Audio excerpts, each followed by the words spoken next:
करो स्टार्ट। हाँ जी बच्चों, कैसे हो सब? पढ़ाई के लाभ सब बढ़िया है। आज हमें रजिस्ट्रेशन का चैप्टर एक ही स्ट्रेच में क्या करना है, कंप्लीट। ठीक है, रजिस्ट्रेशन का चैप्टर स्टार्ट कर रहे हैं। पेज नंबर आ जाओ 7.8।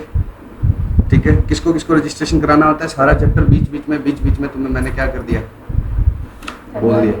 ठीक है, किसको करवाना है registration? Every supplier of goods और सर्विसेज और both is required to obtain registration in a state और union territory from where he makes taxable supply. Underline कीजिए, टैक्सेबल, पेज नंबर 7.8 बेटा। ही मेक्स कौन सी supply? Taxable supply. If aggregate turnover, कहीं सुना है क्या ये वर्ड बच्चे? सेक्शन बताए, सेक्शन एग्रीगेट टर्नओवर किस सेक्शन में था?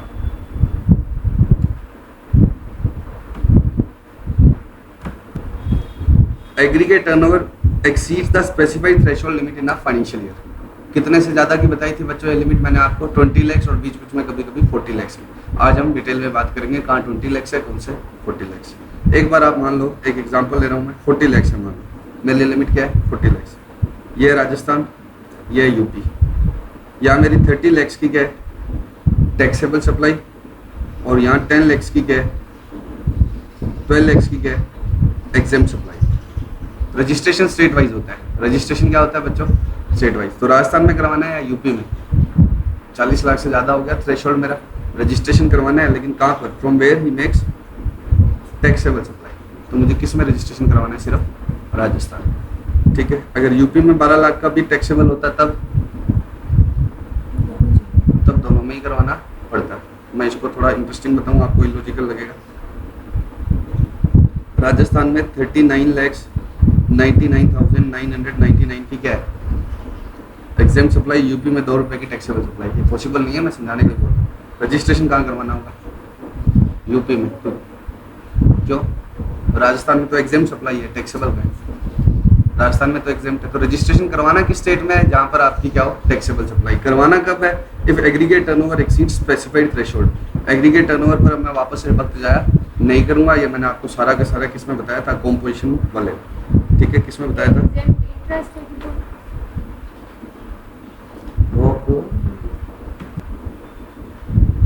सेक्शन 2(6) में। ये की ये डेफिनेशन आपको मैंने किस में बता दी थी? बोलो, कॉम्पोजिशन में बताई नहीं थी क्या? सेक्शन 10 में। किस में? कॉम्पोजिशन में। जब कितने से ज्यादा पर कॉम्पोजिशन नहीं, मतलब कितने तक का टर्नओवर तो कॉम्पोजिशन ले सकते हैं? 1.5 करोड़ का। याद है ना? तो 1.5 करोड़ तक का आप क्या ले सकते हो, कॉम्पोजिशन ले सकते हो। तो इसमें क्या क्या आएगा? All outward supplies. Outward supplies में taxable, exempt, export, interstate. Taxable भी आएगी, एग्जेम्प्ट भी आएगी, एक्सपोर्ट भी आएगी, इंटरस्टेट भी आएगी। पैन क्या होना चाहिए? सेम ऑल इंडिया बेसिस पर। लेकिन क्या नहीं आएगा? जीएसटी नहीं आएगा, या रिवर्स चार्ज वाली सप्लाई जिन पर मुझे जीएसटी देना है। सुना मेरी बात क्या? एक बार मैं ऐसे छोटा सा एग्जांपल लेके बात खत्म करता हूँ, क्योंकि this has been discussed in length at in chapter of composition. अब बार बार हमें टाइम वेस्ट नहीं करना। सुनो, मेरी राजस्थान में टैक्सेबल सप्लाई है 10 लाख की आउटवर्ड, एग्जेम्प्ट है 2 लाख की। ठीक है, इसके अलावा रिवर्स चार्ज 1 लाख। किसको टैक्स देना है रिवर्स चार्ज में? रेसिपिएंट को। और रिवर्स चार्ज 1 लाख किसको टैक्स देना है? मुझे। किसको टैक्स देना है? मुझे। ठीक है, मतलब पर्सन। अब मुझे ये बताओ, इस रिवर्स चार्ज में जिसमें मुझे टैक्स देना है, इज इट माई परचेजेस और सेल्स? बोलो ना, परचेज। और रिवर्स चार्ज में जिसमें रेसिपिएंट को देना है, वो मेरी क्या है? वो तो मेरी क्या है? सेल्स है ना। वो जिसमें किसको देना है? रेसिपिएंट को, वो मेरी क्या है? परचेज है या सेल है?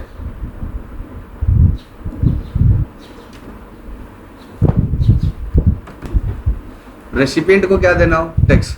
तो वो तो मेरी आउटवर्ड सप्लाई है ना, बस टैक्स किसको देना है? और इसमें किसको देना है? तो बताओ, मेरा एग्रीगेट टर्नओवर कितना आएगा? 10 तो आएगा ही आएगा। 10 और 2 में तो कोई डाउट नहीं है ना। इस कौन सा एक आएगा? अब दोनों ही एक लिख दिए, इसको 2 कर देता हूँ। 1 आएगा या 2 आएगा? 10 और 1 2 तो आएगा ही, कह रही है 2 भी 2 हो गए। हाँ। ये तो फाइनल हो ही चुका है, ये 2 आएंगे। इन दोनों में से कौन सा आएगा, 1 या 2? 1 आएगा ना, क्यों? क्योंकि ये मेरी आउटवर्ड सप्लाई है, भले टैक्स किसको देना है, रिवर्स चार्ज। तो सर फिर ये लिखा हुआ है ना रिवर्स चार्ज, क्या लिखा है, value of inward supplies on which tax is payable under reverse charge. और टर्नओवर कितना लिया जाएगा, अगर 1 लाख का बिल बना है और उसके ऊपर 10,000 का जीएसटी है मान लो, तो टर्नओवर 1 लाख माना जाएगा या 1 लाख, ठीक है। सेक्शन 26 है एग्रीगेट टर्नओवर का, सेक्शन कौन सा है, 26, ठीक है। अब है ना आप अपना पढ़ोगे सब चीज़ें। Aggregate turnover to exclude inward supply on which tax is payable under reverse charge basis, ठीक है।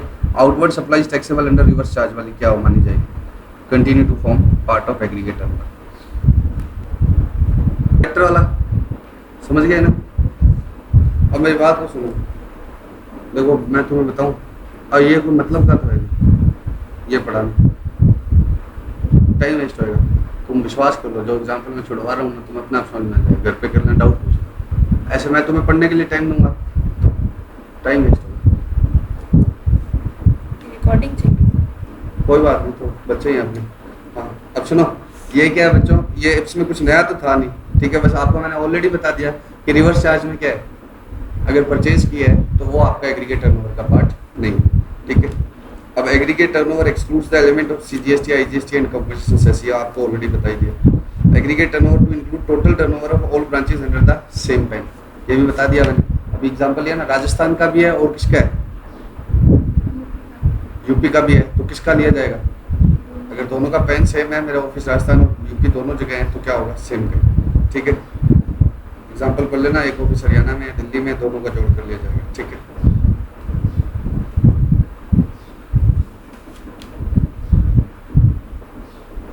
Value of exported goods services लेनी है, एग्जाम गुड्स भी लेनी है, between distinct person having to be having same PAN to be included in aggregate turnover. Example से समझ में आएगा। Madhur oils Punjab is engage in supply machine oil as well as petrol. Oil वाले का क्या काम है, बोलो ना, मशीन भी करता है और पेट्रोल भी। Supply of petrol is not leviable to GST but supply of machine oil is taxable. In order to determine whether Madhur oil is liable for registration, turnover of both non-taxable as well as taxable supplies will be taken into account, and if the same exceeds the applicable threshold limit, Madhur Oil Limited is liable for taxable non-taxable दोनों ही आएंगे इसमें, ठीक है। बोलो इसके through क्या,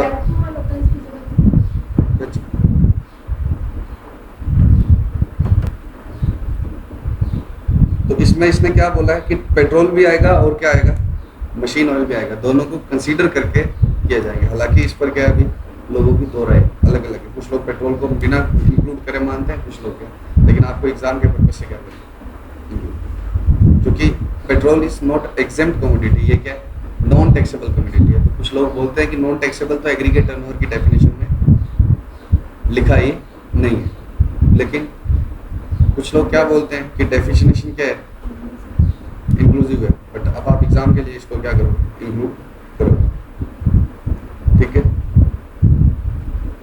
aggregate turnover to include all supplies made by a taxable person whether on his own account और made of behalf of principal. अगर आपने किसी प्रिंसिपल के बिहाफ पर भी आप माल बेचते हो तो भी वो आपके किसमें आएगा, एग्रीगेट टर्नओवर में काउंट होगा। Mohini Enterprises has appointed Messrs Bestford and Associates as its agent. तो जब एजेंट का टर्नओवर देखेंगे तो वो जो मोहिनी के बिहाफ पर जो क्या कर रहा है, गुड्स बेच रहा है, वो भी इसमें कवर होगा।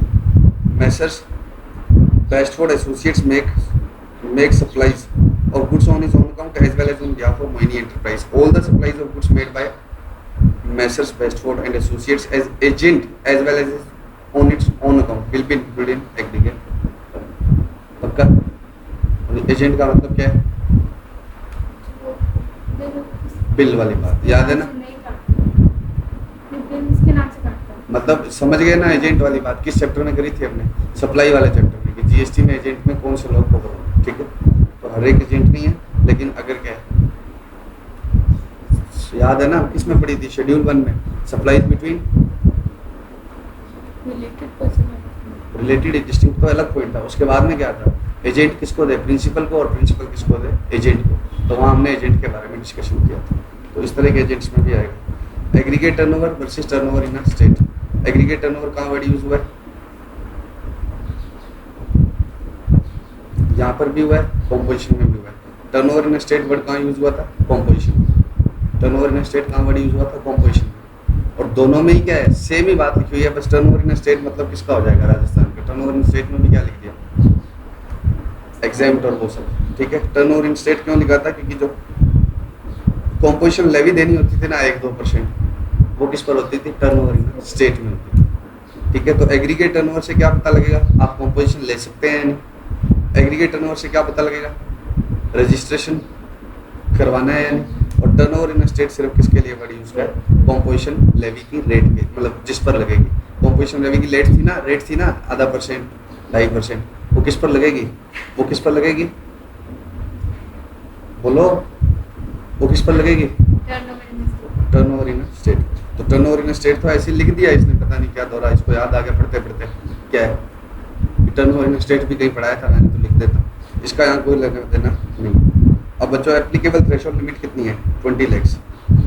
Every supplier whose aggregate turnover in a financial year exceeds 20 lakhs is liable to be registered under GST from where he makes taxable supply। लेकिन स्पेशल कैटेगरी स्टेट्स में कितनी है लिमिट? ये 10 लाख। हमारे आर्टिकल्स के अकॉर्डिंग आर्टिकल 279, ये constitution का है, ठीक है। आर्टिकल 279 जीएसटी का सेक्शन नहीं है ये। उसमें कितने स्टेट्स को स्पेशल कैटेगरी स्टेट्स बोला हुआ है? 11 को। इनको हमें क्या करना है? आगे बढ़ाना है। नेमली आगे बढ़ाना है तो 10 क्यों है सर? ज़्यादा होनी चाहिए। आर्टिकल 279 में क्या लिखा हुआ है बच्चों? कि इन स्टेट्स को हमें क्या करना है? स्पेशल कैटेगरी स्टेट्स का दर्जा दे रखा है, ठीक है। लेकिन जीएसटी में किसको स्पेशल कैटेगरी माना गया? मतलब जीएसटी में रजिस्ट्रेशन की जो लिमिट है ना, ये सेक्शन 22 पढ़ रहे हैं, for the purpose of registration, सिर्फ ये वाला है। Only Mizoram, Tripura, Manipur, Nagaland are special category states. Therefore threshold limit of ₹10 lakhs is applicable for Mizoram, Tripura और ये। हाँ बच्चों, तो स्पेशल कैटेगरी स्टेट्स चाहे कोई से भी रखे हैं, लेकिन ये लिमिट 10 लाख वाली सिर्फ किन के लिए रख दी? इनके लिए, ठीक है। तो बाकी जो थोड़े डेवलप हो गए, उन्होंने अपने व्यापारियों को क्या दे दी? छूट दे दी। कितने तक की? 20 की। क्यों? ठीक है, हम आपसे जीएसटी, क्योंकि जीएसटी किससे लिया जाता है? जीएसटी कौन भरेगा? Charging section 9। Taxable person. GST कौन? Taxable person. और टैक्सेबल पर्सन कौन था? पर्सन रजिस्टर्ड और लायबल टू बी रजिस्टर्ड। तो जिसका 20 लाख तक का टर्नओवर है, उसको जीएसटी क्यों नहीं भरना? क्योंकि वो रजिस्ट्रेशन नहीं के लिए लायबल नहीं है और लेता भी नहीं है। अगर वॉलंटरी ले ले तो भरना पड़ेगा, ठीक है। तो इन्होंने अपने स्पेशल कैटेगरी स्टेट्स को आगे बढ़ाना है, लेकिन इन 4 स्टेट्स को छोड़कर। ये 4 स्टेट्स कहते हैं कि हमारा तो रेवेन्यू खत्म हो जाएगा अगर आपने कितना कर दिया? 20 लाख। बहुत सारे डीलर क्या हो जाएंगे? 20 लाख में कवर हो जाएंगे और टैक्सेबल नहीं बनेंगे। टैक्सेबल नहीं बनेंगे तो मतलब रजिस्ट्रेशन नहीं कराएंगे, रजिस्ट्रेशन नहीं कराएंगे तो टैक्सेबल नहीं बनेंगे, टैक्सेबल नहीं बनेंगे तो जीएसटी भी नहीं बनेगा, ठीक है। अब दोस्त अलग अलग स्टेट्स में, एक कहाँ पर है? स्पेशल कैटेगरी में, और एक कहाँ पर है? नॉर्मल में। तब क्या होगा? Special 10 lakh. If a person with places of business in different states across India has one branch in special category states, the threshold limit of GST will be reduced to 10 lakhs. Sorry. अगर क्या है? बोलो।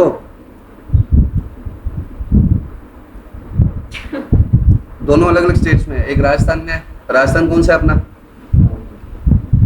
Normal है, non special, शाबाश। और दूसरा किसमें है?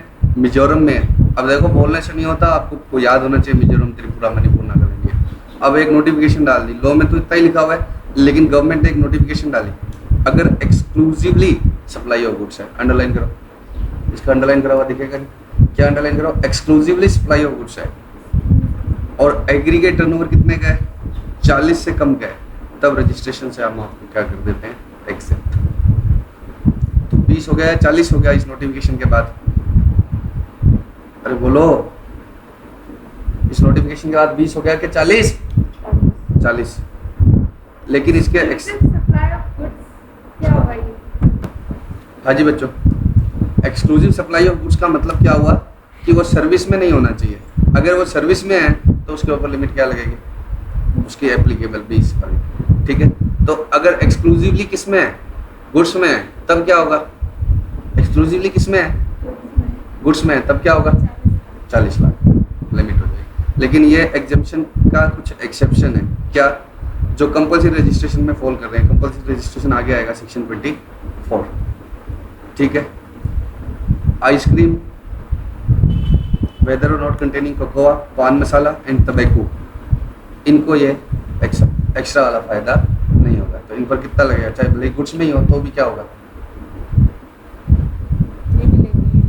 मतलब लिमिट 20 लाख या 10 लाख ही रहेगी, भले ही क्या हो गुड्स में ही हो। ऐसा एक इनके लिए और डिस्क्वालिफिकेशन भी कहीं पड़ा था, बताओ। हाँ, कॉम्पोजिशन नहीं ले सकते, कॉम्पोजिशन की चीज कॉम्पोजिशन नहीं ले सकते, ठीक है। उसके बाद नेक्स्ट क्या है, persons engage in making intrastate supply, ये कॉम्पोजिशन भी नहीं ले सकते, इनको 40 लाख वाला एडवांटेज भी नहीं है। कंपल्सरी रजिस्ट्रेशन अभी आपको बताएंगे, एक एग्जांपल देता हूँ ताकि तुम्हें समझ में आ जाए। सेक्शन 24 में कैजुअल इनकम, डीटी पढ़ ली तुमने, माथे में चढ़ गई। मैं दे रहा हूँ ना एग्जांपल, मैंने बोला ना मैं दे रहा हूँ, मैं बोला कैजुअल इनकम किसको देना है, इंटरस्टेट सप्लाई करने वाले को। किनको, इंटरस्टेट सप्लाई और करने वाले को कंपल्सरी रजिस्ट्रेशन लेना आज ही हो जाएगा, क्यों टेंशन लेते। सेक्शन तो है casual tax, casual taxable person ना, कैजुअल इनकम कहाँ से आ गया। Persons engage in making interstate supply in the state of, इन पर ये कितनी नहीं लगेगी, 40 लाख वाली बात नहीं लगेगी। क्यों, क्योंकि जब ये नोटिफिकेशन डाली जा रही थी तो इनमें से कुछ पर तो 10 लाख ही है वैसे, और कुछ स्टेट्स ने कितनी कर दी, 20 लाख। अब वो कहते हैं अगर 40 ही कर दोगे तो हमारे स्टेट का तो रेवेन्यू ही क्या हो जाएगा, खत्म। हमारे स्टेट का तो क्या हो जाएगा, रेवेन्यू ही खत्म हो जाएगा, ठीक है। अरे बोलो पक्का, दीदी क्या डाउट, कुछ तो है पक्का। अब इसने इसको ढंग से क्या बनाया हुआ है, आगे बनाया, और वॉलंटरी रजिस्ट्रेशन जो ले रहे हैं उस पर लिमिट लगाते हुए क्या, आप बोलो, ठीक है। तो अब हम क्या पढ़ रहे हैं, इसने जो बढ़िया से बनाया हुआ है ना, इन view of the above discussion, ये डिस्कशन हमने कर ली, अब इसने समराइज किया हुआ है इसको। States other than special category states, special category states as per constitution, other Puducherry, Telangana others, Manipur, Mizoram, Nagaland, Tripura, J&K, Assam, Himachal Pradesh, Arunachal Pradesh. देखो ये लिमिट ऐसी ऐसी है। अब चाहे तुम पुराना सारा पढ़ो, चाहे इनको क्या कर लेना याद। इस पर कितनी है, 20 lakh exclusively in supply of goods या exclusively in supply of service. कैसे निकाला इसने ये बात, देखो पहले हमने क्या बोला, सबके लिए लिमिट कितनी है, सबके लिए लिमिट कितनी है, 20। किनको छोड़कर बोला था हमने, कौन से 4, मिजोरम, त्रिपुरा, मणिपुर और नागालैंड। इनको छोड़कर हमने कितना बोला, 20। बाद में क्या बोला, सब पर 40 है, किसको छोड़कर, Arunachal Pradesh, Uttarakhand, Meghalaya, Sikkim, Telangana, Puducherry and special category of states, इन पर हमने यही बोला। तो पहले तो बताओ ये जो मणिपुर है, या एक बार एक मिजोरम को पकड़ के बैठ जाओ, ठीक है। मिजोरम पर हमने लिमिट क्या बोली थी, 10। क्या मिजोरम पर 40 हो गई क्या इस नोटिफिकेशन के बाद, क्यों नहीं हुई, वो लिखा हुआ है सेक्शन 22। इस नोटिफिकेशन, एक मिनट रुको, एक मिनट पॉज करो। हाँ बच्चों, सबसे पहले आपको पहले बताओ, यहाँ तक मैंने आपको क्या पढ़ाया था, लिमिट है कितनी, 40, लेकिन 4 स्टेट, मिजोरम, त्रिपुरा, मणिपुर और नागालैंड। कौन कौन से, मिजोरम, त्रिपुरा, मणिपुर, नागालैंड। इन पे कितनी लिमिट है, 10। अब पहले फिर ये क्या आ गई नोटिफिकेशन, जो एक्सक्लूसिवली किस में लगे हुए हैं, गुड्स में, उन पर लग जाएगी है। लेकिन इसमें वापस क्या बोल दिया, ये किस पर नहीं लगेगी, सेक्शन 22। मिजोरम, मणिपुर, त्रिपुरा और नागालैंड।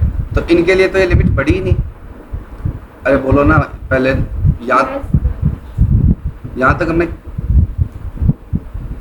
हमने क्या कंक्लूड किया था, यहाँ तक 20 या 10, 20 या 10 किस पे, 4 पे, 4 जल्दी लिखता हूँ, 2 M में, मिजोरम, मणिपुर और नागालैंड और त्रिपुरा, ठीक है। 2 M है, 1 N है, T फॉर त्रिपुरा, ठीक है। मिजोरम, मणिपुर, अब 2 M पे मध्य प्रदेश मत टिका देना, मिजोरम, मणिपुर, नागालैंड, त्रिपुरा, इन 4 पर 10 लाख थी। जब 40 लाख वाली नोटिफिकेशन आई तो क्या हुआ, इन 4 पर तो 10 लाख ही रहेगी, क्योंकि वो एक्सेप्शन में लिख दिया कि इन पर ये नोटिफिकेशन नहीं लगेगी, प्लस इन पर भी नहीं लगेगी। तो इनके लिए क्या रहेगी लिमिट, 20।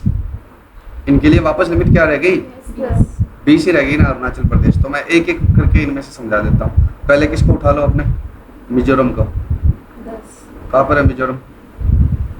ये सारा एक कैटेगरी है ना, इन पर लिमिट 10 ही है, इन पर लिमिट कितनी है? 10 ही है। अब हम किसकी बात करते हैं, बोलो? इसके अलावा अरुणाचल, अरुणाचल प्रदेश, उत्तराखंड और ऊपर क्या लिमिट रहेगी? अरुणाचल 20। प्रदेश, उत्तराखंड, मेघालय, सिक्किम पर क्या रहेगी?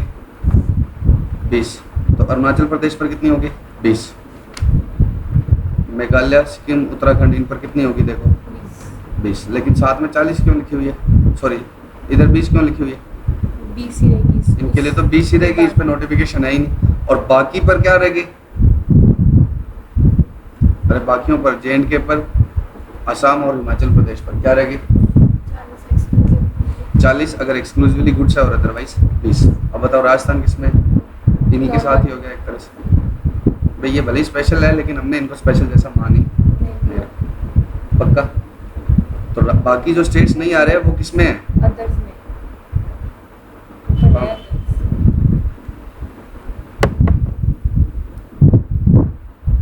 अब ये इनके जैसी हो गए ना, इनके जैसी हो गए। अदर मतलब इनके अलावा ठीक है। तो अब ये याद तो तुम्हें ही रखना है। अरे बोलो, यस सर। 4 स्टेट्स के लिए कितना है? 10। उन बाकियों के लिए कितना है जो नोटिफिकेशन में कवर नहीं किए? 20। और उसके अलावा कितना है? 40 और 20। 40 और 20 कब? 40 एक्सक्लूसिव। मैं अगर एक्सक्लूसिवली कुछ सप्लाई करता हूँ राजस्थान का हूँ तो कितने थ्रेशोल्ड लिमिट है? एक्सक्लूसिवली सर्विस सप्लाई करता हूँ राजस्थान का हूँ तो मैं कुछ गुड्स और कुछ सर्विस सप्लाई करता हूँ तो भी 20। ठीक है, मैं कुछ गुड्स और कुछ सर्विस सप्लाई करता हूँ तो भी 20। खाली सप्लाई हो या गुड्स और सर्विसेज हो। तो गुड्स वालों को फ़ायदा दिया, हम जैसों को फ़ायदा अभी भी नहीं दिया। हमें कितने से ज़्यादा पर जीएसटी भरना पड़ जाता है? 20 लाख पर। हम क्या है? सप्लायर ऑफ सर्विस है, तो हमें कितना है अभी भी? 20। गलत है? सही है? किस बात का सही है? 40। गलत बात है। देखो सर्विस सेक्टर के साथ सब क्या करते हैं? ना इंसाफी, वाइज्ड है। मतलब सर, और ये क्यों छोड़ते हैं? ये कहते हैं कि सर्विस वालों का तो क्या होता है, कमाई कमाई होती है, इस खर्चा तो लगता नहीं है कुछ खरीदने का, तो क्या कर दो, इनको कितने पर रखो? 20 लाख पर। ठीक, पढ़ लीजिएगा, पॉज करो।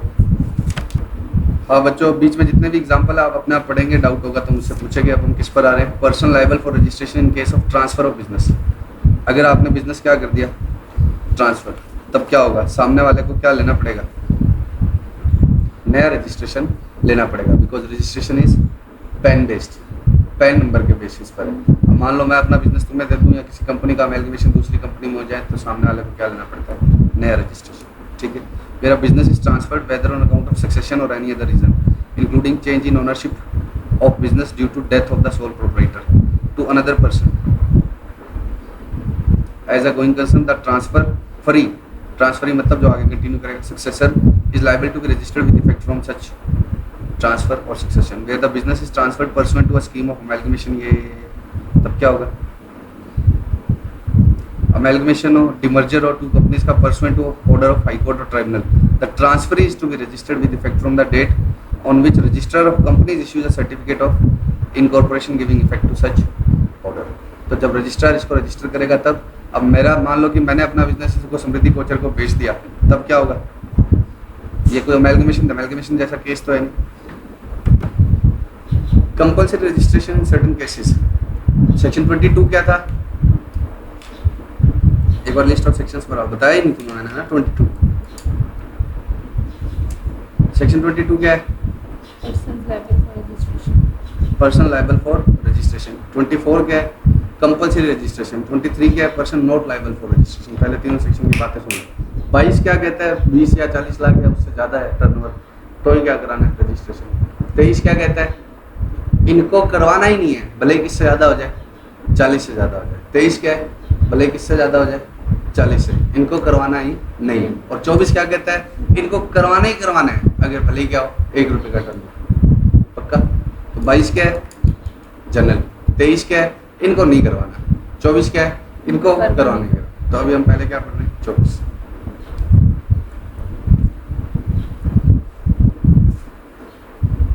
ठीक है। अगर फादर की डेथ होगी तो बेटे को भी क्या लेना पड़ेगा, नया रजिस्ट्रेशन। ये अचानक से नहीं बोला। उसमें था क्लियर ठीक है। Due to death of property. Compulsory, एक minute. Compulsory registration in certain cases, क्या करना है, कुछ केसेस में कंपल्सरी करवाना है। एज वी हैव सीन, जो देख ही लिया उसको क्या बताऊं मैं, ठीक है। अब क्या है, the category of persons requiring compulsory registration have been enlisted below. कौन कौन से हैं, person making any interstate taxable supply. कोई आदमी क्या कर रहा है, इंटरस्टेट टैक्सेबल सप्लाई कर रहा है, तब उसको क्या करवाना है, कंपल्सरी रजिस्ट्रेशन करवाना है। तो इंटरस्टेट भी होना चाहिए और टैक्सेबल भी होना चाहिए। क्या होना चाहिए, इंटरस्टेट भी और क्या होना चाहिए, टैक्सेबल। किसके लिए, however threshold limit of 20 lakhs is available in case of interstate supply of taxable services and of notified handicraft goods। तो अगर आप इंटरस्टेट क्या करते हो, बोलो, इंटरस्टेट क्या करते हो, टैक्सेबल सर्विस सप्लाई, मतलब कौन सी सर्विस, इंटरस्टेट सर्विस सप्लाई करते हो, तो आपके लिए लिमिट रहेगी 20 लाख की। सिर्फ किसकी बात होगी, गुड्स की। अगर मैंने क्या बेचा, गुड्स इंटरस्टेट बेचे तो 2 रुपए का भी बेचा तो भी कंपल्सरी रजिस्ट्रेशन। सर्विस इंटरस्टेट बेची तो नहीं, तो फिर वो 20 लाख और 10 लाख 40 लाख होगी क्या, 40 क्यों नहीं लगाए थे, सर्विस पे 40 हो ही नहीं सकती, सर्विस पे होगी कितनी, 20। तो इंटरस्टेट टैक्सेबल सप्लाई किसके लिए है, पहले इन्होंने बोल दिया था कि इंटरस्टेट सप्लाई वालों को हमेशा करवाने, लेकिन बाद में क्या आया, अब मैंने एक यूट्यूब पे वीडियो बना ली और पैसे ले लिए किसी बाहर से, दूसरे स्टेट वाले से, छोटा मोटा ऐसे काम था, और फिर ये तो मैं तो किस में फंस गया, कंपल्सरी रजिस्ट्रेशन में, समझ रहे हो ना। तो सर्विस वालों को इसलिए छोड़ो, पक्का। एक आधी कोई आ गया, मान लो दूसरे स्टेट का, मेरे पास एक आधा बच्चा, मेरे टोटल 20 लाख से ज़्यादा होता नहीं है, कोई एक आधा बच्चा आ गया जिससे 5-10 हज़ार लेके, मैं तो क्या करवाऊँ, रजिस्ट्रेशन नहीं कर सकता। तो इसलिए सर्विस वालों को छोड़ा, लेकिन सर्विस वालों को कंप्लीटली छोड़ दिया या लिमिट है बस वो 20-10 लाख में, 20 या 10 वाले। और गुड्स वालों के लिए क्या है, इंटरस्टेट करा तो पक्का ही करवाना पड़ेगा, ठीक है। और कुछ हैंडीक्राफ्ट गुड्स है ना, उसकी आप इंटरस्टेट सप्लाई कर दो, चलो, नोटिफाइड हैंडीक्राफ्ट गुड्स, ठीक है, हैंडीक्राफ्ट के ऊपर एक्सेप्शन, ठीक है। JNK वालों को क्या करना पड़ता था, दूसरे स्टेट में माल जाता था, छोटे छोटे थे, तो लकड़ी की मेज बना दी और ये सब बेच के इस तरह से, तो इनका टर्नओवर 20-20 लाख होता नहीं था, लेकिन क्या, तो उनको छोड़ने के लिए, ठीक है। तो कौन कौन, अब बताओ इंटरस्टेट का एक्सेप्शन क्या है। पहली बात, इंटरस्टेट वालों को हमेशा ही करवाना है एक्सेप्शन, सर्विस और नोटिफाइड हैंडीक्राफ्ट गुड्स, पक्का। Next, casual income, sorry, casual taxable person making taxable supply. दूसरा क्या है, casual taxable person. Casual taxable person क्या होता है, अभी आएगा आगे, तो हम इस पर डिटेल में आगे बात कर लेंगे, ठीक है। बोलो ना, इसमें भी क्या है, नोटिफाइड हैंडीक्राफ्ट गुड्स के ऊपर वही 10 लाख और 20 लाख, इसी चैप्टर में आएगा कैजुअल टैक्सेबल पर्सन। वैसे मैंने लगभग सारी बातें तो आपको बता दी है इसके बारे में। क्या बता दिया, ये वो आदमी होता है जिसका इस स्टेट में, जिस स्टेट में वो सप्लाई कर रहा है वहाँ पर इसका क्या नहीं है, परमानेंट प्लेस ऑफ बिजनेस नहीं है, और दूसरी जगह क्या करता है वो, गुड्स बेचता है। श्योर, मैं राजस्थान का हूँ, कहाँ पर गया था मैं, दिल्ली में, किसमें, इंद्रप्रस्थ में, कौन से मेले में, ट्रेड फेयर में जाकर माल बेच कर आया, तो मैं वहाँ के लिए क्या हो गया, सिटी। इसमें सर्विस वाला एक्सेप्शन है क्या, नहीं, सिटी पे अगर सर्विस सप्लाई करेगा तो एक्सेप्शन नहीं है, सिर्फ एक्सेप्शन किसका है, नोटिफाइड हैंडीक्राफ्ट गुड्स, ठीक है। Persons who are required to pay tax under reverse charge basis, देखो बिना रजिस्ट्रेशन के आप टैक्स पे नहीं कर सकते, और मैंने क्या ले लिया, कोई रिवर्स चार्ज वाली क्या ले ली, सर्विस ले ली, से GTA की ले ली जिस पर रिवर्स चार्ज लगता है, अदरवाइज मेरा टर्नओवर 20 लाख से कम है, तो रिवर्स चार्ज वाला मैं टैक्स कैसे भरूँ, इसलिए कंपल्सरी रजिस्ट्रेशन करवाना पड़ेगा। तो आप रिवर्स चार्ज वाली एक भी चीज़ ले लेते हैं जिस पर आपको GST भरना है, तो क्या होगा, रिवर्स चार्ज में रजिस्टर्ड, ऐसे इसको availing the notified and availing the benefit of exemption from registration, ये लाइन जो है ना, ये एक साथ है, और इसको मैं क्या करता हूँ बाद में कवर करता हूँ, उसने बीच में डाउट पूछ लिया, आप एक बार कितना याद रख लो, ये हैंडीक्राफ्ट वाली नोटिफिकेशन आगे आने वाली है 2 पेज के बाद ही, ठीक है। एक बार आप इतना, एक बार मैं इसने बीच में बोल दिया, मैं एक बार वापस बता देता हूँ, सुनो पहले।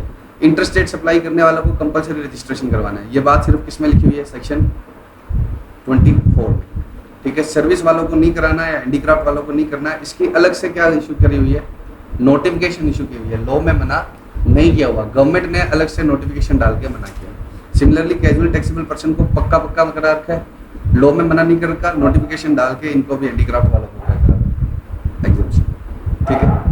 तो वो नोटिफिकेशन आएगी आगे, ठीक है। Persons who are not required to pay, who are required to pay tax under reverse charge। मान लो कि मैं एक कंपनी हूँ, मेरा टर्नओवर 20 लाख से कम है, बट मेरा डायरेक्टर है जो मेरा एम्प्लॉई नहीं है, तो उसका जीएसटी किसको भरना होता है, मुझे। तो भले ही मेरा टर्नओवर 20 लाख से कम है, जीएसटी भरना होता है, तो आपको रिवर्स चार्ज में क्या करना पड़ता है, आप भर ही नहीं सकते जीएसटी बिना रजिस्ट्रेशन के। तो रिवर्स चार्ज में अगर आप कुछ भी खरीद रहे हैं तो आपको क्या करना है, रजिस्ट्रेशन करवाना है। अब ये आगे की जो लाइन है ना, ये सेक्शन 24 की नहीं है, इसके अंदर जो लिखी हुई है ये अलग बात लिखी हुई है, ये कहीं और से आती है, लेकिन इनसे लिंक है इसलिए इसने यहाँ पर रिप्रोड्यूस कर दी। आगे आएगी, क्या लिखी हुई है आगे line, persons engaged exclusively in making supply tax on which is liable to be paid on reverse charge basis are exempt from registration. मतलब जो एक्सक्लूसिवली किस में लगा हुआ है,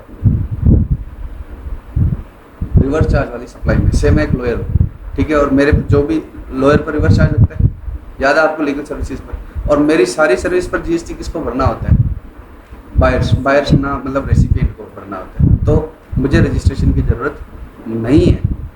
तो ये अलग बात है, ये तो कहता है अगर आप लॉयर की सर्विस लेते हो, अगर आप लॉयर की सर्विस लेते हो तो आपको रजिस्ट्रेशन करवाना है। और अंडर मैटर में क्या लिखा हुआ है, लॉयर को नहीं करवाना, लेकिन लॉयर कोई और काम नहीं करेगा, एक्सक्लूसिवली किस में लगा हुआ हो, जिन पर रिवर्स चार्ज। अब मान लो कि एक लॉयर है, ठीक है,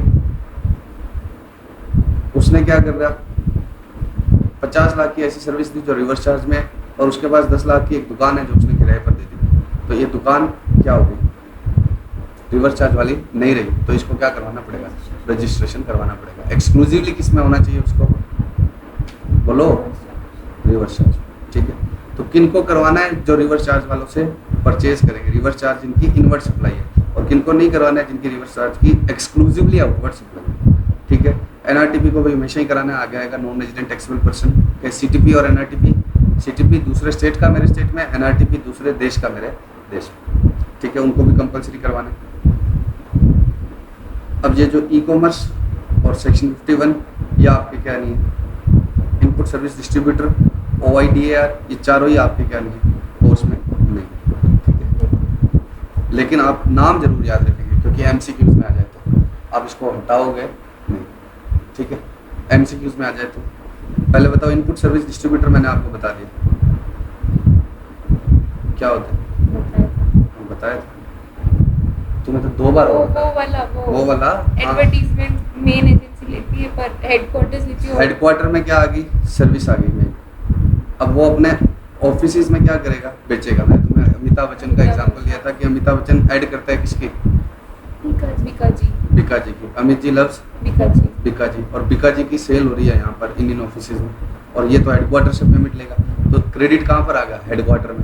तो हेडक्वार्टर इनको बांटेगा, तो भले ही ये ऑफिस सेपरेटली रजिस्टर्ड है, हेडक्वार्टर को भी क्या करना पड़ेगा, रजिस्ट्रेशन करवाना पड़ेगा, क्योंकि सारा क्रेडिट किसके पास आ गया, हेडक्वार्टर के पास। हेडक्वार्टर इनको क्या देगा, इनपुट क्रेडिट पास ऑन करेगा, क्योंकि आउटपुट तो यहाँ है, और अमिताभ बच्चन यहाँ पर बिल लेकर इनपुट यहाँ देगा।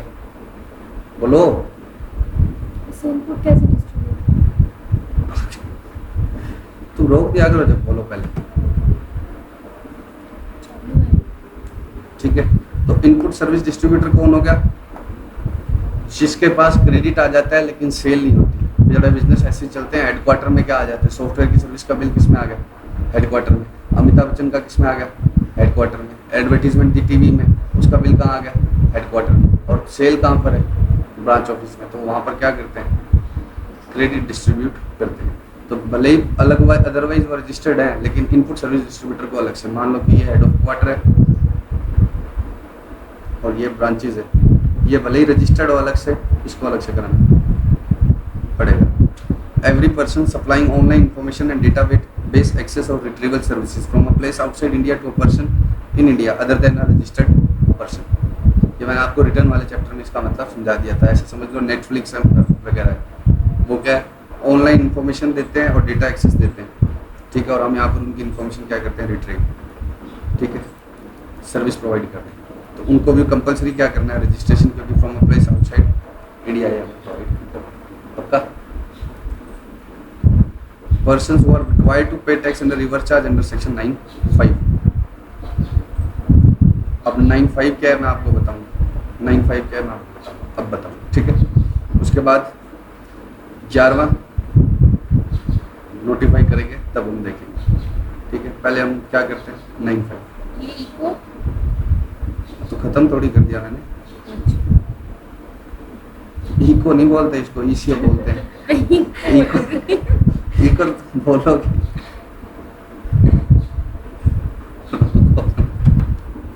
हाँ बच्चों, ईसीओ बोलते हैं इसको, इलेक्ट्रॉनिक कॉमर्स ऑपरेटर, ठीक है। इसको इसको बोलते हैं इकोनॉमिक्स की शॉर्ट फॉर्म को। इसको प्रैक्टिकल भाषा में लोग क्या बोलते हैं, ईसीओ ही बोलते हैं। कोई भी इको नहीं बोलता, आज पहली बार हमने इसको भी इको सुन लिया, कोई भी इको नहीं बोलता इसको। ईसीओ मतलब इलेक्ट्रॉनिक कॉमर्स ऑपरेटर। अब सुनो मेरी बात को, ईसीओ दो तरह के हैं, ठीक है। एक तो 9(5) वाले और एक टीसीएस वाले। दो तरह से ईसीओ को कवर किया हुआ है, एक तो 9(5) में कवर हो जाए और एक है टीसीएस। सुना पहले तो इलेक्ट्रॉनिक कॉमर्स ऑपरेटर का मतलब बता दो क्या होता है। ये होता है बायर, ये कौन होता है सेलर। इसको क्या बोलते हैं जीएसटी की भाषा में, क्या बोलते सप्लायर। इसको क्या बोलते हैं, अब ये डायरेक्ट ट्रांजैक्शन कर ले तब तो कोई दिक्कत ही नहीं है, ठीक है। रेसिपिएंट और ये क्या कर ले, डायरेक्ट ट्रांजैक्शन कर ले तब तो कोई दिक्कत ही नहीं है। लेकिन ये जब किसके थ्रू करते हैं, इको के थ्रू। इको मतलब इलेक्ट्रॉनिक कॉमर्स ऑपरेटर। जैसे आप फ्लिपकार्ट से खरीद रहे हैं, जैसे आप ओला से टैक्सी बुक कर रहे हैं, ऊबर से कर रहे हैं। आजकल तो कोचिंग्स वालों ने भी क्या कर लिया, ऐसे एक बन गया है प्लेटफॉर्म, पता है क्या तुम्हें, जिस पर ज़्यादातर टीचर्स की क्या मिल जाती है, पेन ड्राइव। तो वो भी तो क्या है, एक ईसीओ है, इको ही है, ठीक है। कोचिंग वाले भी क्या है, इको है। तो इलेक्ट्रॉनिक कॉमर्स ऑपरेटर, ठीक है। ये इनको पुराने समय में एग्रीगेटर बोला जाता था। एग्रीगेट मतलब बायर और सेलर को मिला। अब इसको क्या बोलेंगे, ईसीओ, इलेक्ट्रॉनिक कॉमर्स ऑपरेटर। अब इनके बताओ मेरी बात, जीएसटी तो इसको भरना, वो कौन सा होटल वाला, ओयो कहाँ से कहाँ चली जा, अटक गया। एक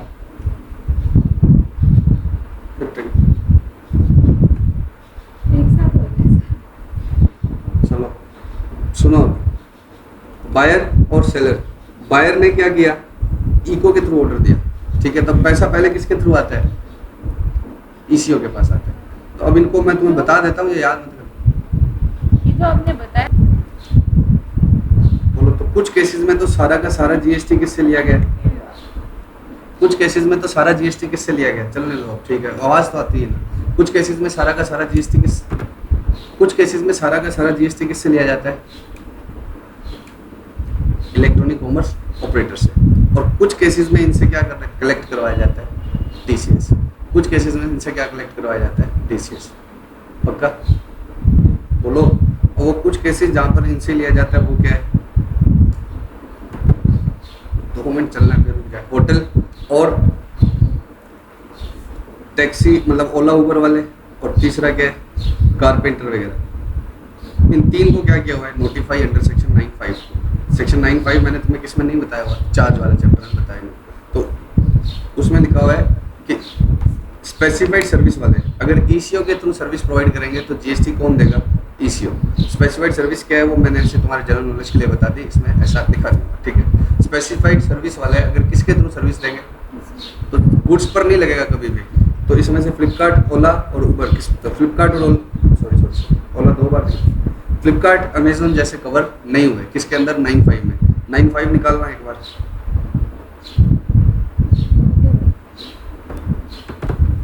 The government may, on the recommendation of council by notification, specify the category of services, the tax on intrastate supplies of which shall be paid by the ECO, if such services are supplied through it, and all the provisions of this act shall apply to the ECO as if he is the supplier liable for paying tax. ये तो हर reverse charge में लिखा होता है, यहाँ पर भी लिखा था ना, सारे प्रोविजन उस पर कैसे लगेगी, provision of the act shall apply to the recipient, मतलब किसको, सारे के सारे प्रोविजन इंटरेस्ट लगाने के और ये सब किस पर लगेगी, ईसीओ पर। लेकिन कौन सी सर्विस पर? गुड्स पर तो लगेगा ही नहीं। अगर ईसीओ के थ्रू सप्लाई किया है तो रिवर्स चार्ज नहीं लगेगा। किस पर तो लगेगा ही नहीं, गुड्स पर। तो सिर्फ किस पर लगेगा, बोलो ना, सर्विस पर। वो भी कौन सी? Specified category of service. इसके बारे में अब तुम्हारे स्टडी मटेरियल में आगे लिखा कुछ नहीं था। तो रिवर्स चार्ज वाला याद आ रहा है क्या? नहीं।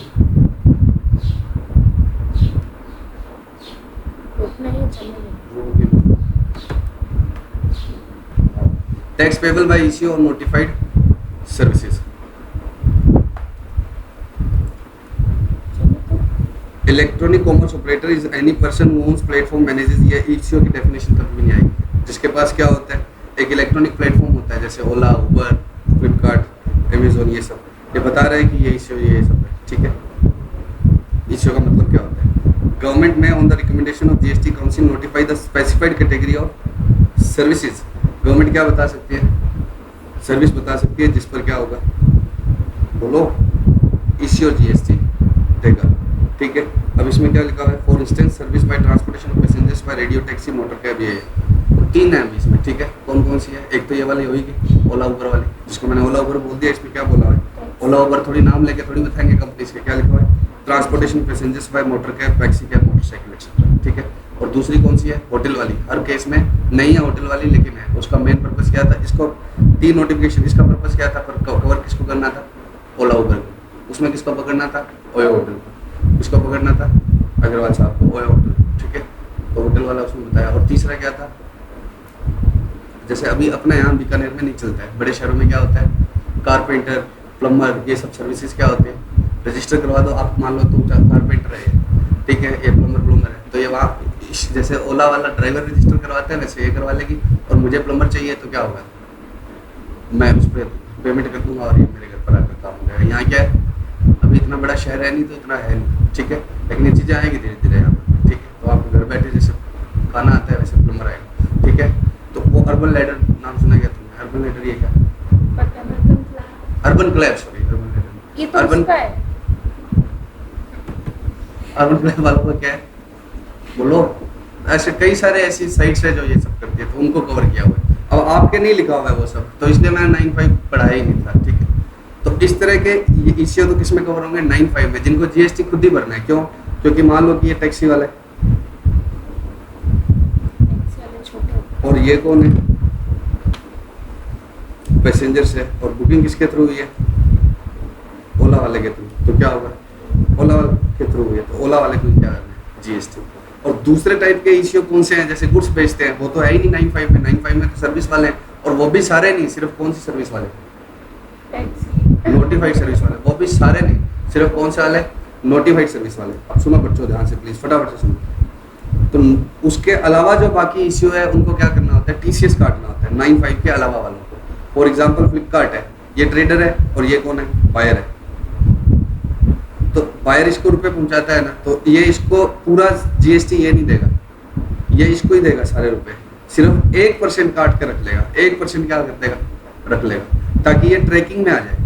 ताकि ये क्या आ जाए? ट्रैकिंग में। और जो ये 1% रखता है उसको हम क्या बोलते हैं? TCS, tax collection at source. उसको हम क्या बोलते हैं? टीसीएस। तो चाहे वो टीसीएस वाला इश्यू है, चाहे कौन सा इश्यू है,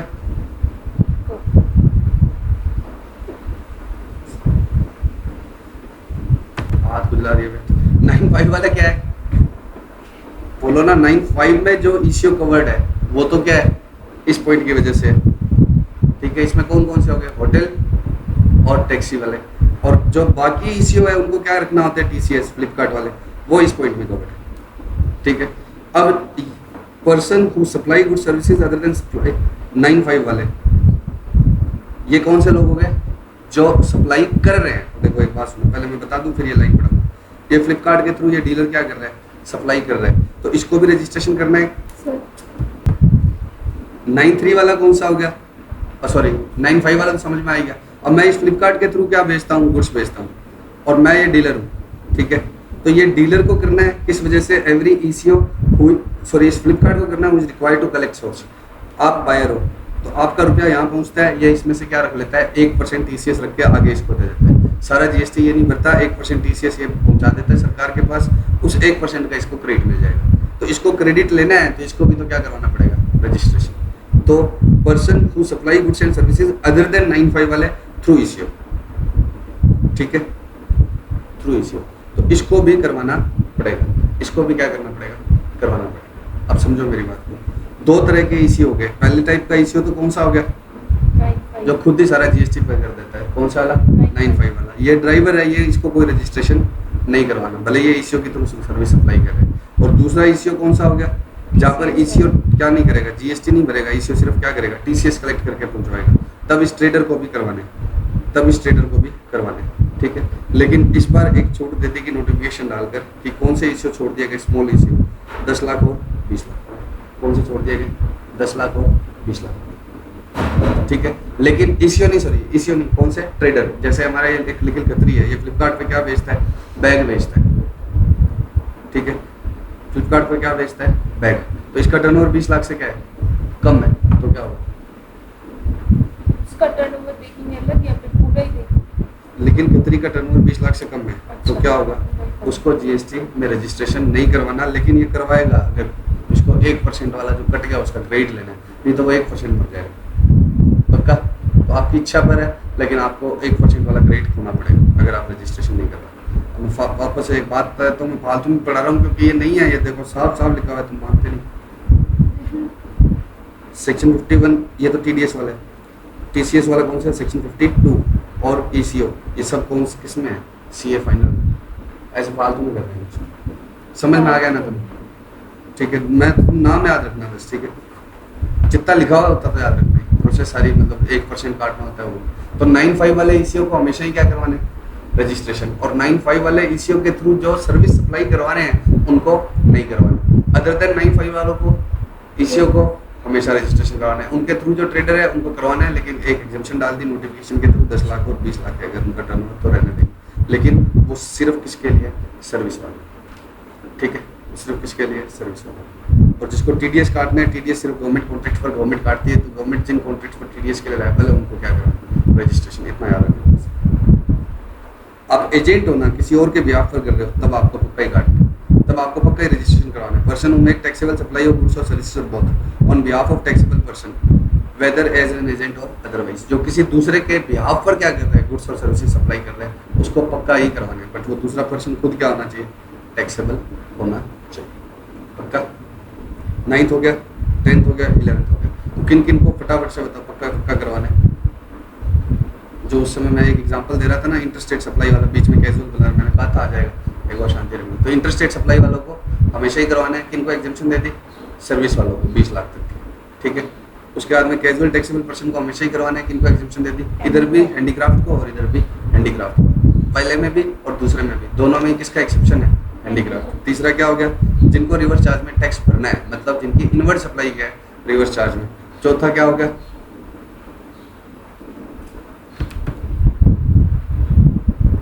कहाँ तक कर लिया हमने, कैजुअल टैक्सेबल पर्सन जिनको रिवर्स चार्ज में जीएसटी देना है, एनआरटीपी को हमेशा करवाना है। ईसीओ वाला भी डिस्कस हो गया। अब इनमें से तुम इनको एक बार पढ़ लेना, बाकी है ठीक है, पक्का ना, सिलेबस में नहीं है तुम्हारे। Persons not liable for registration, इनको नहीं करवाना सेक्शन 23 में। मतलब 22 क्या था, 20 लाख 40 लाख वाला। 24 क्या था, हाँ इनको करवानी करवाना। 23 क्या है, इनको नहीं करवाना ही नहीं करवाना। सेक्शन 23 लिस्ट प्रो, ठीक है, इनको नहीं करवाना, ठीक है। Persons engage exclusively in the business of supplying goods और services not liable to tax और होली एग्जेम्प्ट। मतलब पापड़ वाले अगर एक्सक्लूसिवली किसका काम कर रहे हैं, पापड़ वाले, होली एग्जेम्प्ट है। और कुछ भी नहीं कर रहे तुम, तब नहीं करवाना। पापड़ क्या है, एग्जेम्प्ट। अगर आपका पापड़ के साथ आप भुजिया बेच रहे हो, भुजिया पर क्या लगता है, जीएसटी, तब आपको करवाना पड़ेगा। तो एक्सक्लूसिवली एग्जेम्प्ट या एक्सक्लूसिवली नॉन टैक्सेबल में लगेंगे, तब आपको नहीं करवाना, एक्सक्लूसिवली, ठीक है। बिजनेस सप्लाई ऑफ गुड्स और सर्विसेज और both that are not liable to tax. करवा भी क्या लेंगे हम इससे, समझ रहे हो ना, जीएसटी लेना ही नहीं है। बोलो, ये एग्जांपल पढ़ोगे दोनों। एग्रीकल्चरिस्ट को भी नहीं करवाना। किसको नहीं करवाना, एग्रीकल्चरिस्ट को। To the extent of supply of produce out of cultivation of land, सिर्फ कितने तक का, अगर वो लैंड वाले प्रोड्यूस ही बेचता है। अब मैं एक एग्रीकल्चरिस्ट हूँ, मैं और काम भी करता हूँ तो करवाना पड़ेगा टू द एक्सटेंट, मतलब जो लैंड से जो प्रोड्यूस आ रहा है उसी को ही बेच रहे हैं, उसके अलावा नहीं। पक्का। सेक्शन 27 में क्या डिफाइंड है? एग्रीकल्चरिस्ट। कंपनी और फॉर्म इसमें नहीं आएंगे, सिर्फ कौन आएंगे? इंडिविजुअल और एचयूएफ। एग्रीकल्चरिस्ट का रजिस्ट्रेशन नहीं करवाना, और एग्रीकल्चरिस्ट का मतलब क्या है? लैंड से तो आता है, लेकिन मेन बात क्या है वो तो ठीक है, बाकी तुमने एग्रीकल्चरिस्ट वाली बात ही बोली है, लेकिन मेन बात क्या बोली? इंडिविजुअल और एचयूएफ। तो अगर कंपनी क्या है, लैंड वाला भी काम कर रही है, लैंड जो, तो भी क्या होगा? रजिस्ट्रेशन करवाना पड़ेगा। बाकी बातों को देखकर 20 लाख 40 लाख। जो अपनी लेबर लगाते हैं या फैमिली की लेबर लगाते हैं, सर्वेंट रखकर, क्या रखकर? सर्वेंट रखकर वेजेस, चाहे उनको कैश में दे या काइन में दे, हायर लेबर। अब समझना एग्रीकल्चरिस्ट कौन है। मैंने समृद्धि को रखा, मेरे पास जमीन है, और मैंने इसको क्या बोला कि यहाँ पर सुबह सुबह क्या करना है, खेती बाड़ी करने आ जाना, ठीक है, और इसको रुपए दिए, तो ये एग्रीकल्चरिस्ट है या मैं हूँ? मैं हूँ। मैंने सर्वेंट रखा है, क्या कर रहा है? सर्वेंट रखा है, ठीक है, और सर्वेंट को मैं अपने सुपरविजन में रखा है, तो एग्रीकल्चरिस्ट ये नहीं होगी। एग्रीकल्चरिस्ट को क्या नहीं करवाना? रजिस्ट्रेशन नहीं करवाना, भले वो 50 लाख के भी क्रॉप्स बेच ले, ठीक है, और लेबर है तो भी एग्रीकल्चरिस्ट मैं हूँ, ना कि लेबर है। लेबर तो लेबर, ठीक है। अब चाहे मैं इसको कैश में दूँ, चाहे मैं कैसे दूँ, काइंड। काइंड का मतलब क्या होता है? इनसे मुका लिया जाता है। मुका मतलब कि 1/3 क्रॉप्स तुम्हारी हो जाएगी, कोई भी 10% क्रॉप तुम्हारी, ठीक है। देश बंधु इज एन एग्रीकल्चरिस्ट। एग्रीकल्चरिस्ट की बात आती है, देश के नाम आते। engaged in cultivation of wheat in the field of state of Punjab. He was exclusively engaged in supply of wheat cultivated in his field. Thus he was not liable to tax. Current year में उसने क्या start कर दिया? Rice में trading start कर दिया। Specified categories of persons notified by the government exempted from obtaining registration. कौन कौन से लोग exempt है गवर्नमेंट से रजिस्ट्रेशन लेने के लिए? बोलो। Persons making only reverse charge supply. सिर्फ कौन सा वाला है? रिवर्स चार्ज सप्लाई वाला। बता दिया आपको। जो रिवर्स चार्ज में इनवर्ट सप्लाई लेता है उसको क्या करना है? कंपल्सरी रजिस्ट्रेशन करवाना है। जो रिवर्स चार्ज की आउटवर्ड सप्लाई करता है और ओनली रिवर्स चार्ज वाली आउटवर्ड सप्लाई करता है तो उसको रजिस्ट्रेशन नहीं करवाना।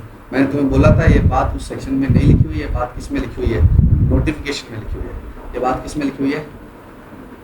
नोटिफिकेशन में। उसको अंडरलाइन करो, 5/2017।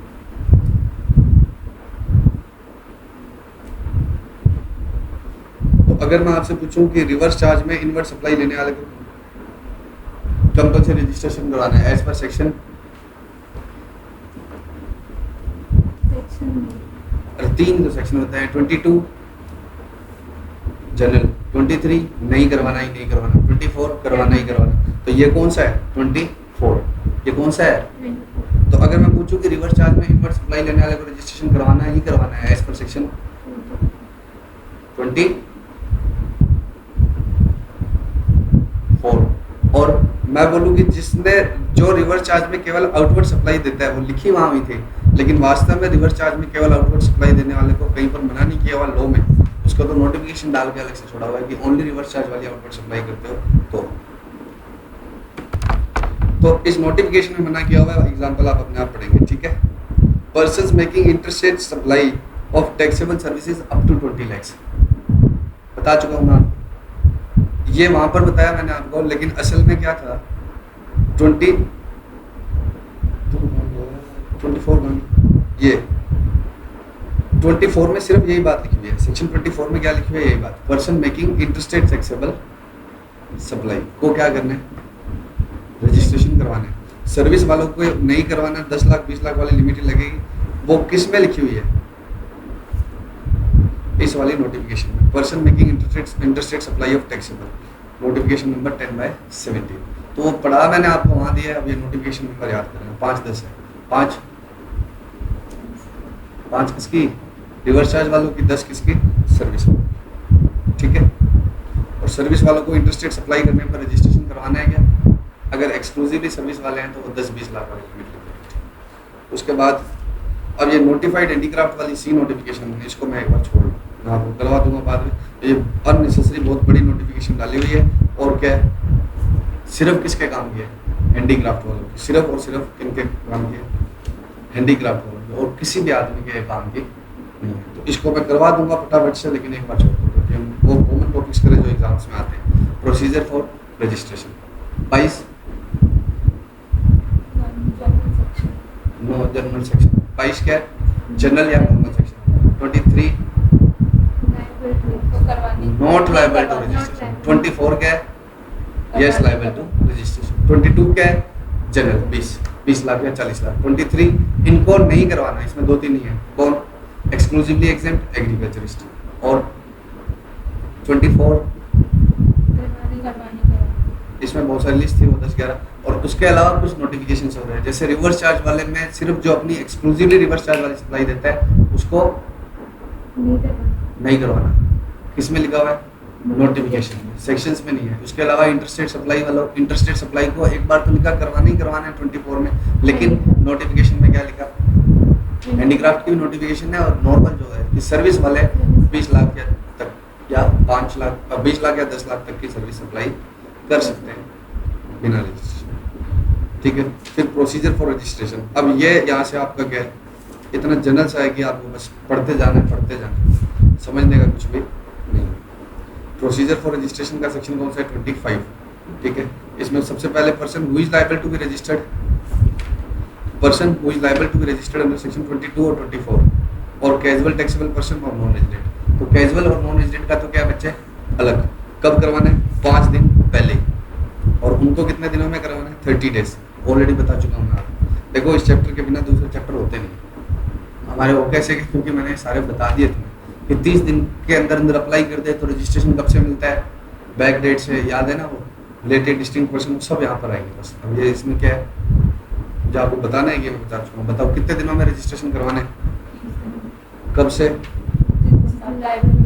लायबल कब होते हैं, यहाँ 40 लाख से ऊपर हो गया तो यहाँ से 30 दिनों में, या मैंने इंटरस्टेट सप्लाई कर ली तो यहाँ से 30 दिनों में, ये 22 और 24 किसी में भी मैं लायबल हूँ, लेकिन किसके ऊपर ये बात नहीं लगेगी, सीटीपी और एनआरटीपी। सीटीपी किसको बोलूँगा मैं, और एनआरटीपी किसको बोलूँगा, नॉन रेजिडेंट टैक्सेबल पर्सन। कितने दिन पहले, 5 दिन पहले। अब बताओ वो निकल ही गया यहाँ पे, मान लो शाहरुख खान आया इधर स्टेज शो किया, रात रात निकल गया, आप पकड़ती रहेगी राजस्थान गवर्नमेंट, तो पहले 5 दिन पहले क्या करोगे हमें बताओ, ठीक है। और उनसे टैक्स भी क्या लिया जाएगा एडवांस में, प्रोसीजर आएगी ना जब एनआरटीपी और सीटीपी की, तो इनसे एस्टिमेटेड बेसिस पर टैक्स भी क्या लेंगे एडवांस में। स्टेट वाइज रजिस्ट्रेशन आई है ऑलरेडी टोल्ड यू, जीएसटी में क्या है स्टेट वाइज रजिस्ट्रेशन है, एक स्टेट में एटलीस्ट एक, आप चाहो तो ज़्यादा ले लो, ज़्यादा ना रिलेटेड और डिस्टिंक्ट में बताया था मैंने आपको, राजस्थान यूपी इनमें तो आपको अलग अलग लेना ही पड़ेगा, लेकिन आप चाहो तो राजस्थान में भी दूसरा ले लो, लेकिन फिर ये क्या बन जाएंगे डिस्टिंक्ट, और उनके बीच में ट्रांसफर को क्या माना जाने लगेगा, सप्लाई माना जाने लगेगा, याद है क्या। तो registration needs to be taken state wise, registration कैसे लेना होता है state wise, there are no centralize registration, कोई सेंट्रलाइज नहीं है, हर आपके अगर मल्टीपल ब्रांचेस अलग स्टेट में तो आपका हर स्टेट में क्या होना चाहिए, further with in a state भी आप डिफरेंट ब्रांचेस के लिए क्या ले सकते हैं अलग, ये लिखा नहीं है इसमें, तो क्या लिखा है single registration, where it can declare one place as PPOB other place as APOB, PPOB मतलब एपीओबी मतलब एडिशनल प्लेस ऑफ बिजनेस, ठीक है। तो लेकिन आप चाहो तो सेपरेट रजिस्ट्रेशन भी ले सकते हो different places of business within a state, UT में भी पक्का। तो वैसे तो although a taxpayer having multiple place of business in one state is not mandatorily required to obtain separate registration, अगर वन स्टेट में है तो उसको मैंडेटरीली क्या नहीं चाहिए सेपरेट नहीं चाहिए, लेकिन वो चाहे तो क्या कर सकता है ले सकता है। However, separate registration for each place of business shall be granted, provided all separately registered places pay tax on supply of goods or services made to each other. क्यों? क्योंकि ये सब क्या बन जाएंगे डिस्टिंक्ट, याद है ना सप्लाई, तो एक दूसरे को, अब देखो मेरी बात को, ये राजस्थान, अब बताना मेरे को किसको किसको कंपलसरी करवाना है, राजस्थान में ए ऑफिस, बी ऑफिस, सी ऑफिस, डी ऑफिस, ठीक, ये यूपी, यहाँ पर मेरा टैक्सेबल है, यहाँ पर भी टैक्सेबल है, यहाँ पर भी टैक्सेबल है, यहाँ पर भी, ठीक है। इसको पक्का करवाना है, मतलब ए मान लो प्रिंसिपल है मेरा, ए मान लो प्रिंसिपल है, सी को पक्का करवाना है, डी करवाना है नहीं, क्यों एक्सक्लूसिवली एग्जेम्प्ट है क्या, पर उस ब्रांच से तो क्या क्या मैंने अभी बताया। एवरी सप्लायर ऑफ गुड्स और सर्विसेज और both is required to obtain registration, ये बताया था ना स्टार्टिंग में। इन अ स्टेट और union territory from where he makes taxable supply, किस स्टेट में करवाना है, उस स्टेट में जहाँ पर वो क्या करता है, टैक्सेबल सप्लाई। अब अपने उस एग्जाम्पल पर आ जाए।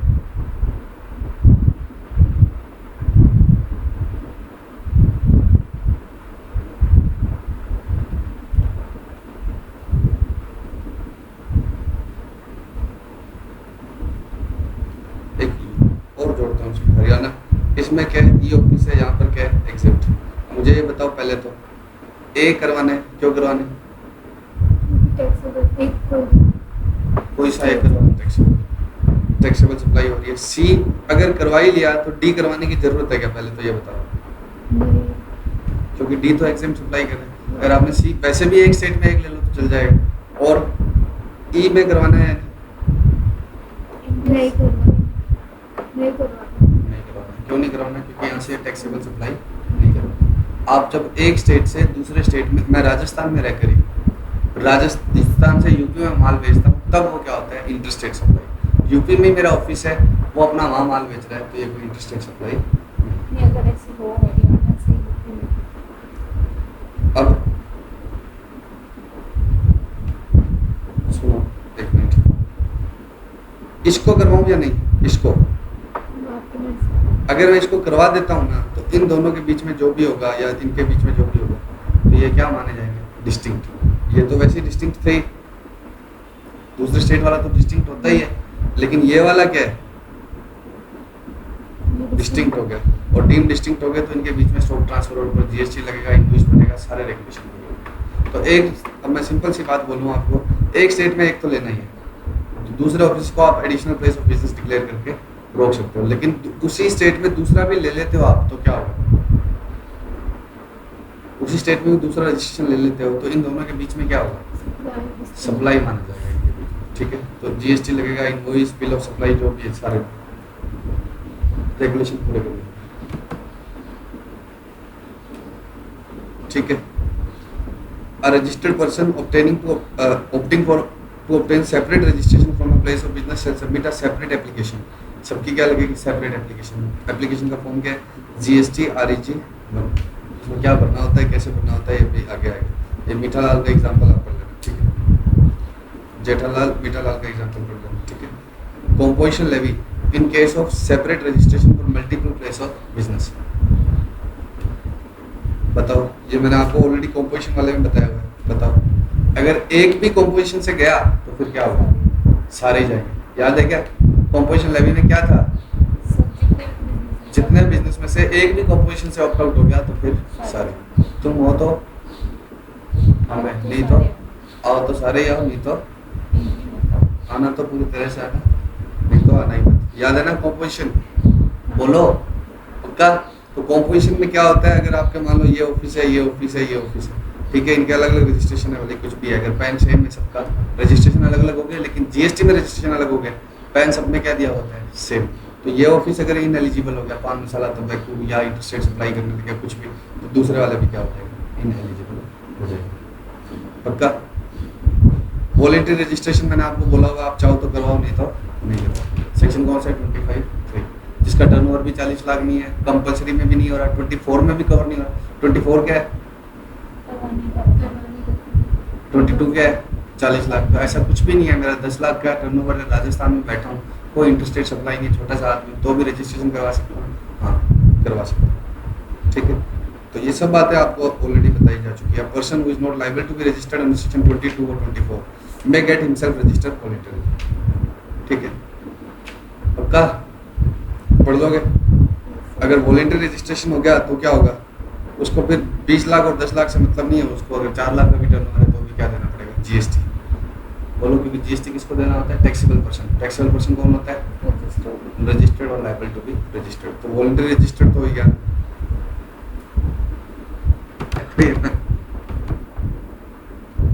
नेक्स्ट क्या है, distinct person, establishment of distinct person. बता दिया क्या आपको, जो मैं आपको बताता था ना डिस्टिंक्ट पर्सन, वो किस में लिखे हुए 24/4 और 24/5। याद है क्या? एक स्टेट में बताओ, अगर दूसरा लोग ये राजस्थान, ये राजस्थान, ये यूपी, ये यूपी। इस ऑफिस के लिए बात करता हूँ, ये क्या है? रजिस्टर्ड, ये क्या है? अनरजिस्टर्ड। एक और राजस्थान में बना लो, रजिस्टर्ड, ये रजिस्टर्ड, ये अनरजिस्टर्ड। ठीक, इस ऑफिस के लिए कौन कौन डिस्टिंक्ट है? रजिस्टर्ड वाला ये वाले तो सारे ही डिस्टिंक्ट है। दूसरे स्टेट वाले हमेशा ही क्या होते हैं? डिस्टिंक्ट। और अपने स्टेट वाले अगर रजिस्टर्ड है तो डिस्टिंक्ट, अनरजिस्टर्ड है तो डिस्टिंक्ट नहीं। क्यों पढ़ते हैं हम डिस्टिंक्ट? इनके बीच के ट्रांसफर को क्या माना जाता था? सप्लाई। और वो मैंने उस समय बताया था, लेकिन ये लिखा कहाँ हुआ है? 24। ठीक है, क्या लिखा हुआ है? 4 में तो ये लिखा हुआ है कि 2 रजिस्टर्ड हमेशा डिस्टिंक्ट है। A person who has obtained और is required to obtain more than 1 registration. अगर 2 रजिस्टर्ड है ना, चाहे एक स्टेट में हो चाहे दूसरे स्टेट में, हमेशा ही क्या है? डिस्टिंक्ट है। और दूसरा क्या है? Where a person who has obtained registration, एक रजिस्टर्ड है इन अ स्टेट, किसी भी स्टेट में, has an establishment in another state, फिर उसका दूसरे स्टेट में कोई एस्टेब्लिशमेंट है, तो वो हमेशा ही क्या है? डिस्टिंक्ट हो चुका है। These concepts have already been discussed in detail. अब तो ये भी ये बोलने लगे आगे किताब के अंदर। ठीक है, तो ये क्या है? डिस्टिंक्ट। पक्का? एक बार बताओ, 25 में आपने क्या क्या पढ़ा प्रोसेस ऑफ रजिस्ट्रेशन में? एक स्टेट में एक रजिस्ट्रेशन तो जरूरी है, एक से ज़्यादा करवाओ तो करवा लो। ठीक है, उसके बाद में कॉम्पोजिशन एक से गई तो सबसे गई। वॉलंटरी रजिस्ट्रेशन लेना चाहो तो ले लो। डिस्टिंक्ट का मतलब PAN must for obtaining registration. Registration number ही किस बेस पर होता है? पैन पर बेस्ड होता है। रजिस्ट्रेशन नंबर ही किस पर बेस्ड होता है? पैन पर बेस्ड होता है।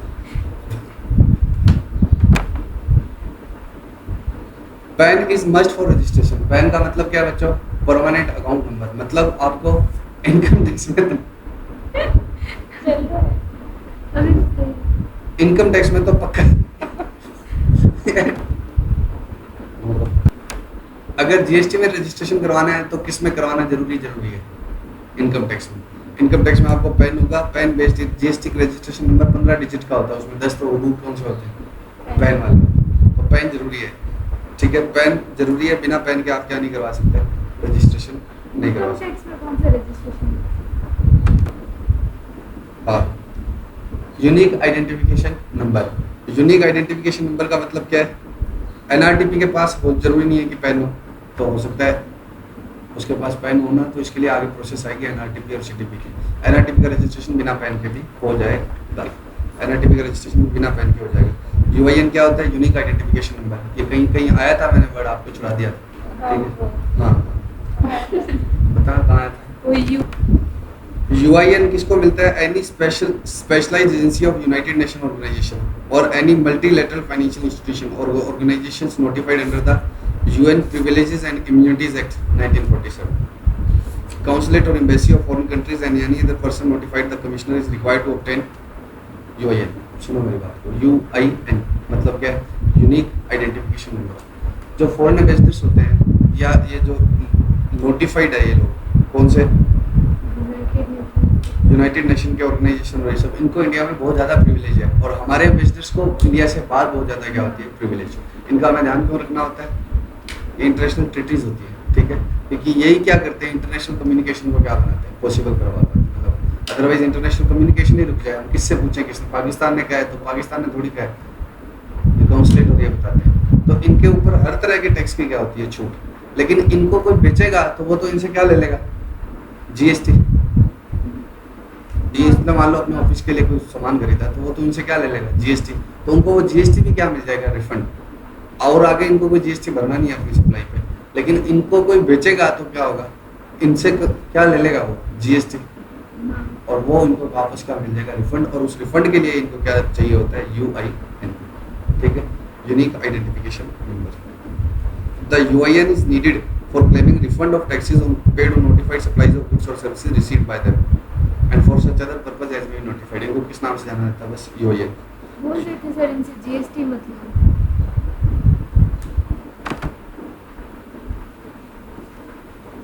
इनको रिफंड लेना होता है और इसलिए इनको रजिस्ट्रेशन करवाना जरूरी होता है। ठीक है, ये सेंट्रलाइज्ड होता है, ये स्टेट वाइज नहीं होता। ठीक है, ये पूरे देश के लिए मिलता है। जीएसटी रजिस्ट्रेशन नहीं है, अब ये नहीं आएगा क्यों? क्योंकि ये पर्टिकुलर एम्बेसडरों के लिए, ठीक है। अब पर्सन एमसीक्यूज में कुछ आ जाता है, यूआईएन जो is not registered person and this is not a taxable. UIN का पर्पस सिर्फ क्या है? बोलो। जीएसटी का रिफंड लेना है, कोई टैक्स टूक्स नहीं भरवाना है इनसे आपने, ठीक है। बस उनकी आइडेंटिटी मेंटेन रखना है कि ये जैसे अलग अलग डिपार्टमेंट है, कोई यूएस के हैं, कोई किसके एम्बेसडर और कॉन्सुलेट, तो सबके अलग अलग नंबर कर दिया बस। The proper officer may upon submission of application in prescribed form और after filling up the said form और after receiving recommendation from the Ministry of External Affairs. अब जरूरी नहीं है कि उन्हीं से अप्लाई करवाएं, वो बड़े लोग हैं, तो सीधा रिकमेंडेशन किससे आ जाए? एक्सटर्नल अफेयर से। तब भी क्या होगा? उसको 3 दिनों के अंदर अंदर क्या देना होगा? UIN from the date of submission. Suo motu registration का मतलब क्या होता है? सुओ मोटू का मतलब क्या होता है? अपने आप। अगर प्रॉपर ऑफिसर को ही लगता है कि इससे हमें जीएसटी भरवाना है और उससे टैक्स लेना है, तब क्या होगा? वो जबरदस्ती उसका क्या होगा? मैं जैसे मैं रजिस्ट्रेशन कर ही नहीं रहा, तो वो क्या कहते हैं? रजिस्ट्रेशन करो और रिटर्न करो। तो सुओ मोटू भी क्या कर सकते हैं? Registration. Where pursuant to any survey, inquiry, inspection, search or any other proceeding under the act, the proper officer finds that person liable to be registered under this act. तो proper officer को क्या लगता है कि अगर person is liable to be registration under the act, तब उसको वो क्या करे? और उसने लिया नहीं है, has failed to apply, तो वो क्या करेगा? उसको temporary basis पर देगा and issue an order in prescribed form. temporary basis पर देगा, वो तो उसको एक नंबर दे देता है। क्यों? क्योंकि जब उसका नाम पता, एड्रेस तो सामने वाला ही देगा ना। अगर फोटो तो वो अपनी सामने वाला देगा। तो हमने तो एक बार तुम्हें टेम्परेरी रजिस्टर कर दिया, ठीक है, तुम्हारे से मतलब कम्युनिकेशन पॉसिबल होगा इसमें। और अगर तुम खुश हो तब तो क्या करो? एप्लीकेशन दे दो कितने दिनों में? 90 days from the grant of temporary registration. 90 दिन, और ये सभी चलेंगे अब आगे, ठीक है। 90 दिनों में आप क्या करवा दो? अब प्रॉपर ऑफिसर ने आपको क्या कर दिया बच्चों? ऑर्डर इशू कर दिया। तो आप 90 दिनों में या तो क्या कर दो? प्रॉपर रजिस्ट्रेशन करवा लें कि एप्लीकेशन सबमिट कर दो, और या फिर क्या कर दो? अपील फाइल कर दो। और अपीलेट अथॉरिटी ने भी क्या कर दिया कि बोल दिया, जहाँ मैंने अपील की उन्होंने बोला कि क्यों नहीं करवाना चाहिए, रजिस्ट्रेशन तो होगा। तब मेरे को फिर 30 डेज में from the date of issuance of such order of appellate authority. पक्का? तो बताओ क्या प्रोसेस है? अगर प्रॉपर ऑफिसर को लगता है तो वो तो मुझे रजिस्टर कर देगा। अब रजिस्टर कर दिया तो मुझे उसके ऑर्डर से 90 दिनों के अंदर अप्लाई कर देना, ठीक है। और अदरवाइज मैं अपील करूंगा, और अपील करूंगा तो क्या होगा? अपील में जीत गया तब तो मुझे रजिस्ट्रेशन करवाना ही नहीं है। हार गया तो क्या होगा? उस अपीलेट अथॉरिटी के ऑर्डर से 30 दिनों में फिर क्या करना है? एप्लीकेशन करना। तो अब ये 90 और 30 दिन तुम्हें क्या रहने चाहिए? याद, ये ठीक है। Provisions relating to verification and issue of registration certificate contained in rule 910 आगे आएंगे। Shall mutatis mutandis apply to such person such application submitted by the person granted temporary registration. आगे हम बताएंगे कि हम आपकी बिल्डिंग विजिट करके क्या करेंगे। बोलो। सर्वे कर मतलब बिल्डिंग देखेंगे, आपने जो एड्रेस दिया वो सही है या नहीं है। जरूरी नहीं है कि हर बार देखें, बिना देखे रजिस्ट्रेशन मिल जाता है, लेकिन वो चाहे तो कर सकते हैं। तो वो क्या वो प्रोविजन इन केसेस में भी क्या होंगे? अप्लाई। म्यूटेटिस मुटेंडिस का मतलब क्या होता है?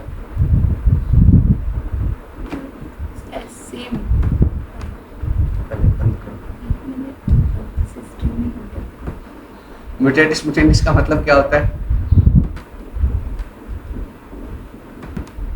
म्यूटेटिस मुटेंडिस का मतलब क्या होता है बच्चों?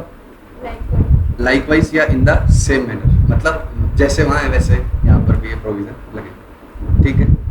जीएसटीआईएन क्या होता है? Goods and service tax identification number thereafter granted shall be effective from the date of order of proper officer granting temporary registration. ये कब से होगा?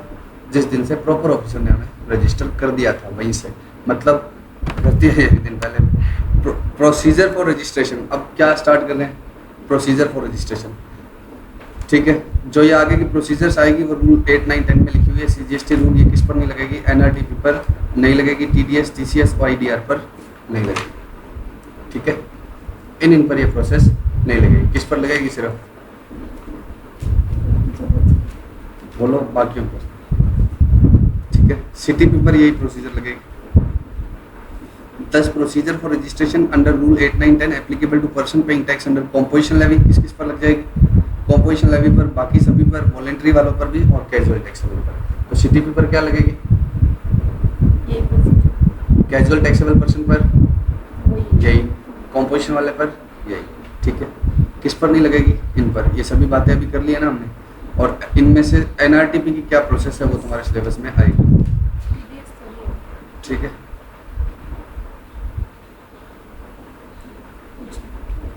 Such person shall apply for registration in form GST REG1. The application for registration किस में चली जाएगी? Form GST REG1। ये दो पार्ट में होता है, पार्ट A और पार्ट 2, ठीक है, पार्ट A और पार्ट B, ठीक है। In order to cater the needs of taxpayers who are not IT savvy, IT savvy का मतलब क्या है? जिनके ये मुंह रुके हुए हैं ना, तुम्हें दिख रहे हैं, तो उन लोगों को कैसे, जिनको टेक्नोलॉजी ठीक से नहीं आती, उन लोगों को क्या करना होगा? फैसिलिटेशन सेंटर्स खोलने हैं गवर्नमेंट ने, वहाँ पर जाकर आप क्या कर सकते हो? अपने डॉक्यूमेंट्स वगैरह दे सकते हो, एप्लीकेशन करवा सकते हो, अमेंडमेंट कैसे होता है आगे आएगा, कैंसिलेशन कैसे होता है, रिवोकेशन ऑफ कैंसिलेशन क्या होता है, ये सब आप करवा सकते हो। पार्ट ए और पार्ट बी। अब गवर्नमेंट जिन लोगों को IT सेवी नहीं है, मतलब टेक्निकली इतने नहीं है, सब कुछ ऑनलाइन होता है आजकल, तो गवर्नमेंट ने कुछ फैसिलिटेशन सेंटर्स खोले हैं जो गवर्नमेंट, वहाँ पर जाकर आप इनके थ्रू करवा सकते हो, ठीक है। लेकिन ये फालतू की क्या है बातें, इन फैसिलिटेशन सेंटर से कभी किसी ने कुछ नहीं करवा पाया, ठीक है। एप्लीकेशन फॉर रजिस्ट्रेशन सब किससे करवाते हैं? CA से। नेक्स्ट क्या है? Bye says. सेज क्या है? स्पेशल इकोनॉमिक जोन, ठीक है। तो चाहे सेज हो चाहे सेज डेवलपर हो, सेज यूनिट का मतलब क्या होता है? ये स्पेशल इकोनॉमिक जोन है, ये आगे क्या करते हैं? एक्सपोर्ट। तो यहाँ कोई पापड़ बना रहा है, कोई कुछ बना रहा है, 10 XYZ 10 आइटम बन रहे हैं, तो उनको तो क्या बोलते हैं? Says units. अब इसका इंफ्रास्ट्रक्चर सही रहे, सड़कें सही रहे, लाइट पानी सही रहे, वो सब व्यवस्था करने वाले को क्या बोला जाता है? सेज डेवलपर, ठीक है। उनको अपना क्या लगाना पड़ेगा? Separate registration. किससे? जो यूनिट्स लोकेटेड आउटसाइड सेज है। तो मान लो मेरा बड़ा काम है, एक यूनिट मैंने सेज में लगा दी, एक्सपोर्ट करता हूँ, दूसरी यूनिट मैंने कहाँ लगा दी? नॉन सेज एरिया में लगा दी। तो चाहे वो एक ही स्टेट में हो, तब भी उनका क्या करना पड़ेगा? सेपरेट रजिस्ट्रेशन लेना पड़ेगा। पढ़ लेना, मैटर एग्जाम्पल भी पढ़ लेना। अब हम क्या स्टार्ट करते हैं? Procedure for registration. आज करेंगे।